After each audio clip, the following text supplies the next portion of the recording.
courage to sit in the front row, you can take the first question. Yeah. I'm a student at New England College, and I was just there in Concord office. Yes, I missed you there. I was just wondering, it seems that corporations have unlimited access to Congress.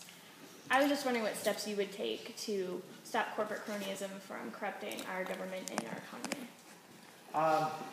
I have huge concerns about what's happened in this country,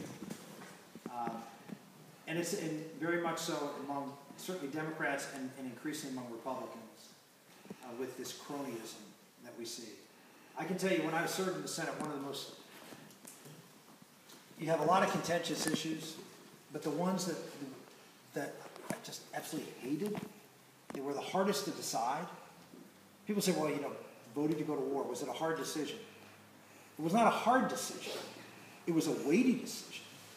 But as far as making the decision, you could look at the facts and I felt comfortable that I was making the right decision based on the facts. The ones that are the most difficult are all of these bills that we had done to regulate and control sectors of the economy. Everything that I wasn't here for this, but Dodd-Frank is an example of that. The telecommunications bill. All of these bills that look at different energy bills. Why? Because you have huge interests at stake. And you've got all of these mega corporations, and they're all coming to you, and basically what it is, when you come down to it, yeah, there's some policy, but so much of it is clouded by who wins and who loses under which way you regulate this business. Instead of what is the free market way to do so? What is the way that sort of creates a level playing field? It sounds easy. Well, let's just create a level playing. Sometimes it's really hard. What is level? Well, some of them, oh, this is level. And the others say, no, it's level if it's over here. And so, and that's where the cronyism comes in, is the fact that the government's doing this in the first place. In many respects, the government just needs to get out of doing this. I mean, look at Dodd-Frank as a classic example. I mean, we're destroying the economy of this country with Dodd-Frank. We're just destroying it. And it's all because the government has come in and basically tried to constrain the financial sector of this economy and make it jump through so many hoops and who does it help?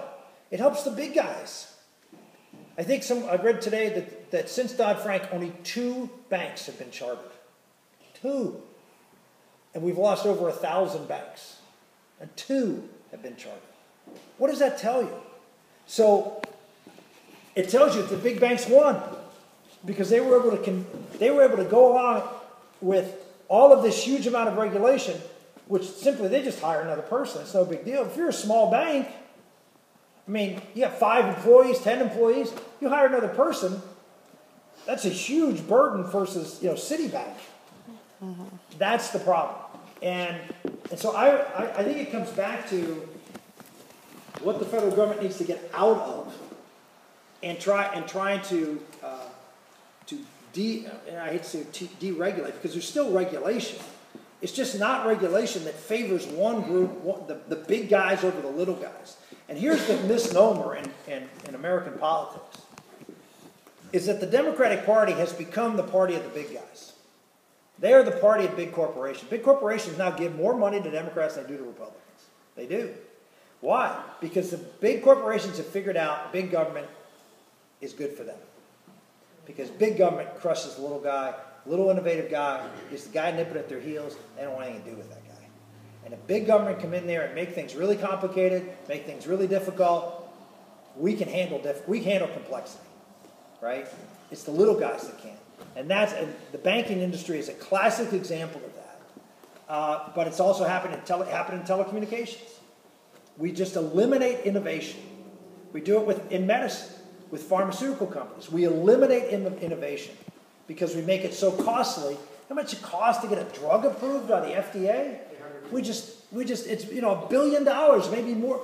What small little drug company can do it? So what do? You get bought up by the big guys, and they bring it through. You eliminate all that makes this country great. And I know people people, don't want laissez-faire, every business do whatever they want. But at some point, you have to just have the government back off a little bit from this. And if you want to have an impact on lobbying and all the other things, get government out of a lot of this big stuff, and you will have a lot less people paying lobbyists to lobby.